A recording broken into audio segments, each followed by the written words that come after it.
लोणचं बनवण्यासाठी 2 ते 3 दिवस लागतात. लोणचं खराब होऊ नये, त्याचा रंग बदलू नये, पण 2 वर्ष टिकणारं हे लोणचं जर खराब झालं, त्याचा रंग बदलला, तर ही सगळी मेहनत वाया जाते. आज आपण 2 किलोच्या प्रमाणामध्ये घरगुती मसाला वापरून लोणचं बनवणार आहोत.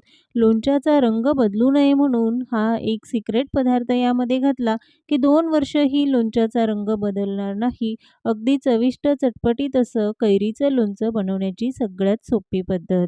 या पद्धतीने लोणचं बनवून 2 वर्षही वापरू शकता. मग चला बनवूया चटपटीत असं कैरीचं लोणचं.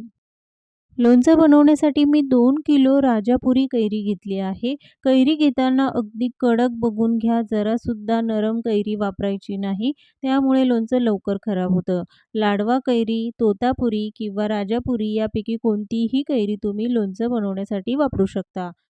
लोणचं बनवण्याआधी कैरी रात्रभर पाण्यामध्ये भिजत ठेवायची. कापण्याआधी स्वच्छ पुसून घ्यायची आणि त्यानंतर त्याचे काप करून घ्यायचे.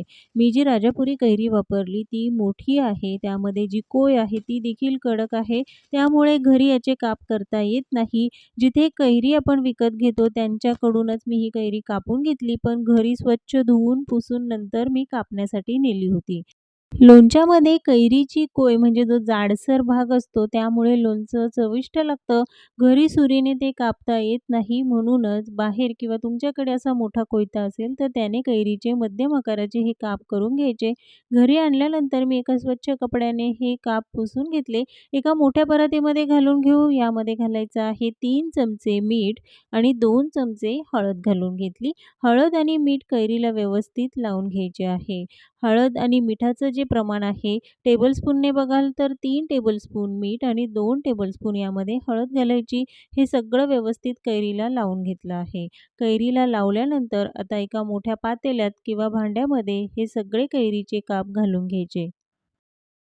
हळद मीठ लावलेली कैरीचे काप एका मोठ्या पातेल्यात किंवा भांड्यामध्ये कमीत कमी 5 ते 6 तास झाकून ठेवायचे आहे. म्हणजे कैरीला हळद आणि मीठ व्यवस्थित लागली जाते. यावर झाकण ठेवायचं. 6 तास आपण हे असंच झाकून ठेवूया. 6 तासानंतर बघाल तर कैरीला हळद आणि मीठ व्यवस्थित लागली जाते. मीठ हळद लावल्यामुळे कैरी हलकीशी नरम होते. मीठ आणि हळद कैरीच्या आतपर्यंत मुरली जाते. म्हणूनच लोणचं बनवताना ही प्रोसेस करणं गरजेचं आहे. आता आपण हे सगळे काप एका चाळणीमध्ये काढून घेऊ, म्हणजे त्यामधलं जे काही एक्स्ट्राचं हळदीचं, मिठाचं पाणी आहे ते निघून जाईल. थोडंसं पाणी यामध्ये शिल्लक आहे. 5 मिनिटं आपण हे असंच ठेवायचं. त्यानंतर एका सुती कपड्यावर उन्हामध्ये कैरीचे हे काप सुकवायचे आहे. अगदी कडकडीत उन्हामध्ये सुकवले तरीही चालेल. फक्त 3 ते 4 तास आपल्याला सुकवून घ्यायचे, त्यापेक्षा जास्त वेळ सुकवायचे नाही. जरी तुमच्याकडे ऊन येत नसेल, तर अगदी पंख्याच्या हवेखाली सुद्धा सुकवू शकता. फक्त थोडा जास्त वेळ लागतो. उन्हामध्ये सुकवल्यामुळे हे काम सोपं होतं. तर 3 तास उन्हामध्ये कैरीचे काप सुकवण्यासाठी ठेवले. 3 तासानंतर बघाल तर कैरीचे काप हे व्यवस्थित सुकले गेले आहेत. जरासुद्धा ओलसरपणा त्यामध्ये नाही.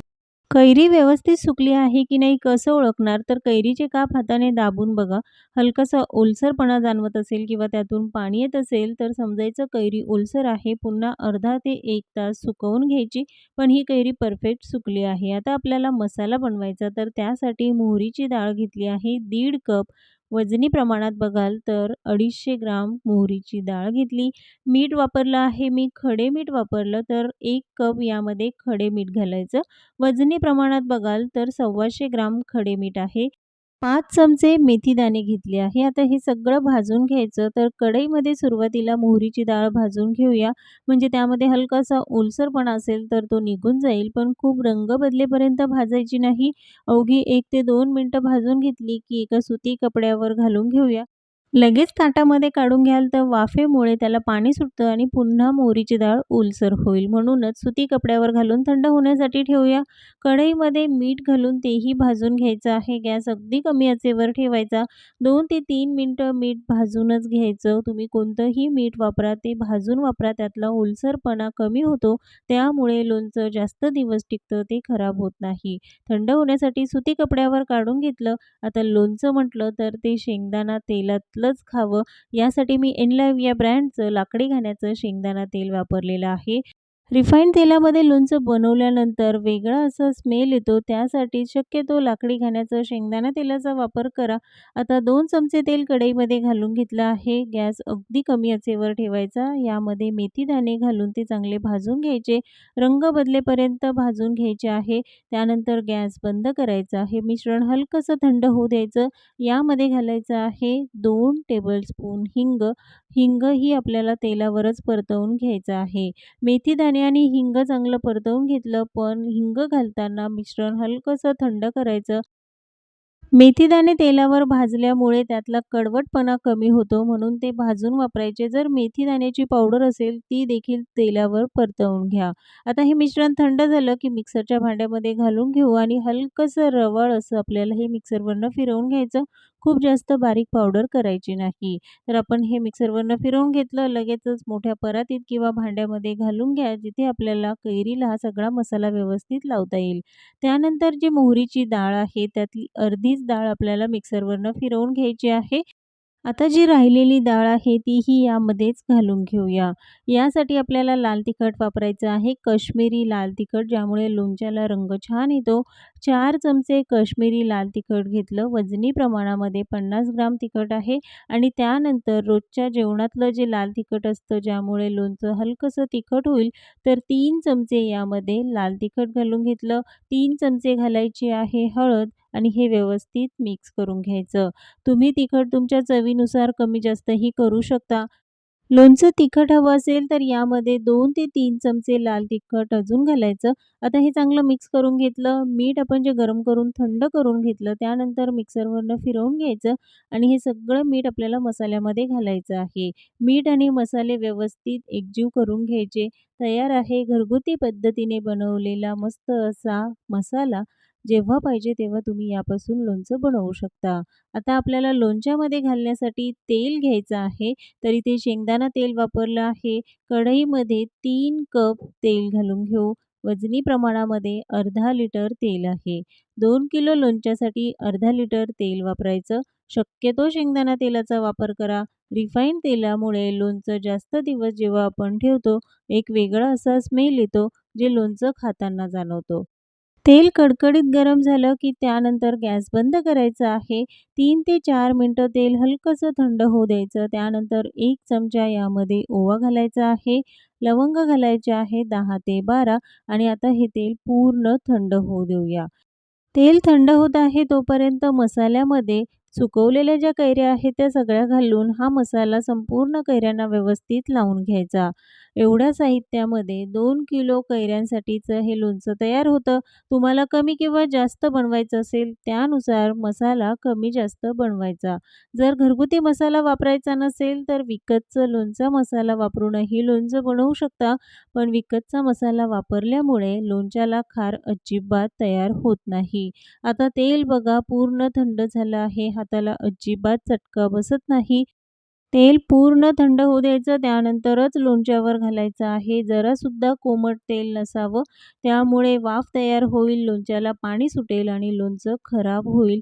ते जास्त दिवस टिकणार नाही. म्हणूनच ज्या काही छोट्या-छोट्या ह्या टिप्स आहेत त्या नक्की फॉलो करा. लोणचं अजिबात खराब होणार नाही. त्याला बुरशी देखील लागत नाही किंवा रंगही बदलत नाही. त्यासाठी आपण वेगळा असा पदार्थ यामध्ये घालणार आहोत. तेल घातल्यानंतर हे व्यवस्थित मिक्स करून घ्यायचं. चटपटीत चटकदार हे लोणचं बघून तोंडाला पाणी तर आलंच असेल, मग वाट कसली बघता? मस्त असं हे लोणचं जरूर ट्राय करा. सुरेख रंग याला आला आहे आणि हा रंग 2 वर्ष टिकावा यासाठी हा सिक्रेट पदार्थ यामध्ये घालायचा, तो म्हणजे साखर. एक मूठभर यामध्ये साखर घालायची आहे. साखर घातल्यामुळे लोणच्याचा रंग टिकून राहतो. लोणचं खराब होत नाही किंवा बऱ्याच दिवस ठेवल्यानंतर ते काळसर होतं. तर साखर घातल्यामुळे लोणच्याला मस्त असा रंग तर येतो, पण चवही चांगली लागते. सगळ्यात शेवटी यामध्ये साखर घालायची. आता हे व्यवस्थित मिक्स करायचं. जो काही मसाला तयार करून घेतला होता, त्यामध्ये खारही अगदी परफेक्ट तयार झाला आहे. बऱ्याच वेळा विकतचा जो मसाला वापरतो त्यामध्ये खार अजिबात तयार होत नाही. म्हणून शक्य असेल तर घरीच मसाला तयार करून लोणचं बनवा. तयार केलेलं लोणचं पातेल्यामध्ये घालून घ्यायचं आहे. आता जरी त्यामध्ये तेल कमी वाटत असेल, पण मुरल्यानंतर तेलाचं प्रमाण योग्य होतं. यावर सुती कपड्याने हे बांधून घ्यायचं, त्यावर झाकण ठेवायचं. रात्रभर आपण हे असंच झाकून ठेवणार आहोत. दुसऱ्या दिवशी सकाळी बघाल तर अगदी परफेक्ट लोणचं मुरलं जातं. सुरुवातीला तेल कमी वाटत होतं, पण मुरल्यानंतर तेलाचं प्रमाण योग्य होतं. जर वाटलं की लोणचं हलकंसं कोरडं झालं आहे, तर पुन्हा त्यामध्ये तुम्ही तेल घालू शकता. पण तेल घालताना गरम करायचं. तेल पूर्ण थंड झालं की मगच लोणच्यामध्ये घालायचं. आता लोणचं संपूर्ण हलवून घ्यायचं. त्यानंतर लोणचं भरताना घ्यायची काळजी. लोणचं भरून ठेवताना काचेची बरणी स्वच्छ करून उन्हामध्ये सुकवून घेतली. तळाला 1 ते 2 चमचे खडे मीठ घालून घेतलं. त्यानंतर यामध्ये लोणचं घालायचं आहे. काचेची किंवा चिनी मातीचीच बरणी वापरा. प्लास्टिकची बरणी लोणचं भरून ठेवण्यासाठी वापरायची नाही. आता यामध्ये लोणचं भरताना हलकंसं दाबून भरायचं आणि सगळा खार हा मसाला लोणच्यामध्ये घालायचा. जे तेल आहे ते लोणच्याच्या अगदी वरपर्यंत हवं, तरच लोणच्याला बुरशी लागत नाही. आता लोणचं भरून झालं की त्यावर सुती कपडा घालायचा आणि त्यानंतर बरणीला झाकण लावायचं. लोणचं बरणीत जरी भरून ठेवलं, पण ते आठवड्यातून 1 ते 2 वेळा हलवून घ्यायचं आणि त्यावर जर वाटलं की तेल कमी आहे, तर पुन्हा त्यामध्ये तेल घालायचं. ही बरणी ठेवताना किचनमध्ये अजिबात ठेवायची नाही. जिथे उबटपणा असतो तिथे लोणच्याची बरणी ठेवू नका. ज्या ठिकाणी खेळती हवा आहे त्या ठिकाणीच लोणच्याची बरणी ठेवायची, म्हणजे त्याला बुरशी लागत नाही, ते खराब होत नाही. आजची रेसिपी तुम्हाला कशी वाटली कमेंट्समध्ये जरूर सांगा. पुन्हा भेटूया एका नवीन रेसिपीसोबत.